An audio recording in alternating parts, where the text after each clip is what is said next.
You want the best for your car? You already watch our tutorials. So the best place for the best deal is to buy from the Mr. Auto app. Easy, fast, and with better prices than on the website.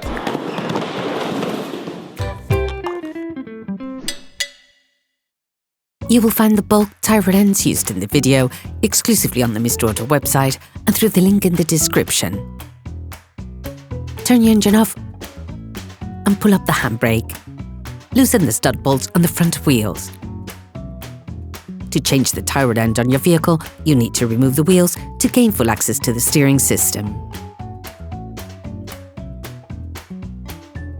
Lift the front of the vehicle. Place the vehicle on the axle stands.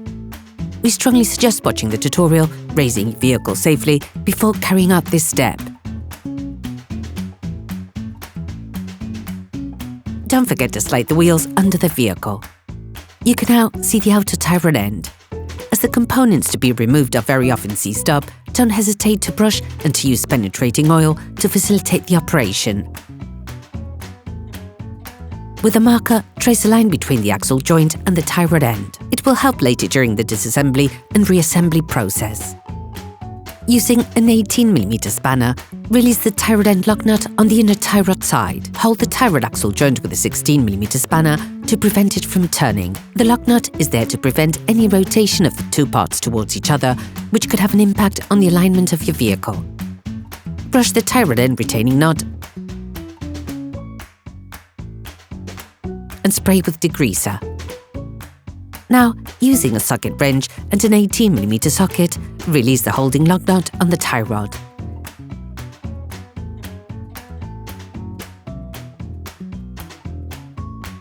If you don't have a ball joint puller, take a hammer and hit the lock nut hard just at the end of the threading. The ball joint should move away from the pivot. Only tap on the tie rod end pivot if you're changing the tie rod end, otherwise you risk damaging the threading.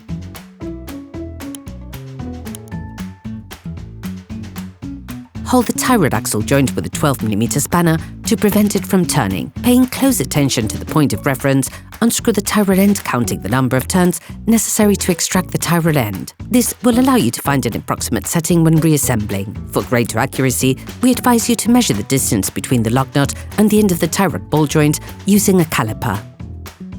In any case, an alignment check will have to be carried out by a professional soon after having performed this operation. Remove the lock nut from the axle joint. Okay, guys, if we can share this video with you and help you save a lot of money, is also thanks to our partner, Mr. Auto. So, if you want to support us and buy the parts for this operation, visit their website. Okay, back to work. Screw the lock nut back on until the distance measured with a caliper is reached.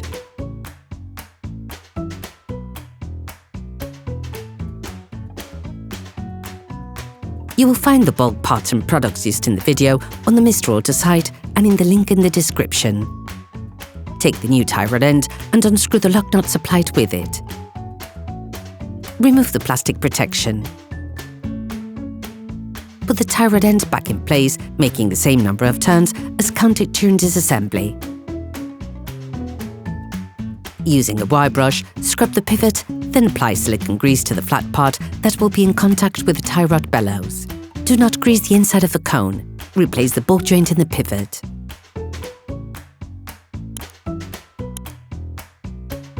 Put the lock nut supplied with a new part in place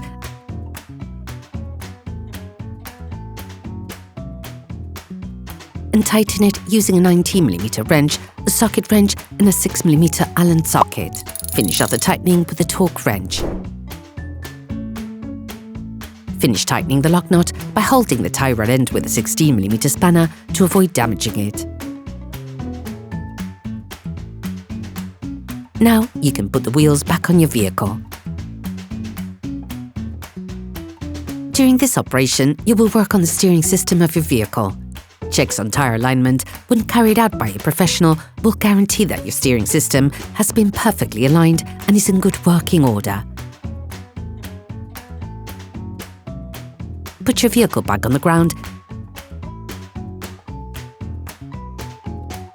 and fix the wheels in place properly. Operation completed. Hi, it's Theo from UseTool. I hope this video has helped you a lot in your car maintenance. We would be super grateful if you could spread the word so that we can produce even more tutorials. Simply give us a like, a comment, and hit that subscribe button. It really helps us boost the channel and help the whole community. Thanks a lot and have a great one.